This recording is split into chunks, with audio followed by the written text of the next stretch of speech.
everyone! Have you ever had a recipe tell you to line a pan like this with parchment paper? I'm pretty sure you have. It's not uncommon for brownies or loaves or a whole ton of different stuff. Every time I do it, it's a horrible crinkling mess. And so I finally figured out what 99% of the rest of the world probably already knew.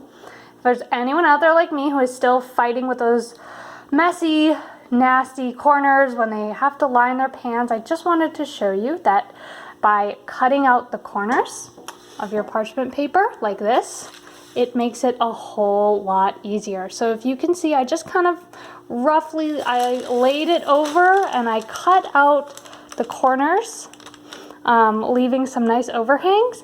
And what I did was I have already pre-folded these nice and neat so they hang over the edges. And you can see how nice and neat that creates these little handles that when you are ready to try to pull your goodies out of the pan, the overhang makes it a whole lot easier. I probably trimmed this one down. It's a little long. I don't really want that much extra parchment paper, but I do leave a little bit so I can very comfortably just pull it on out when I'm done.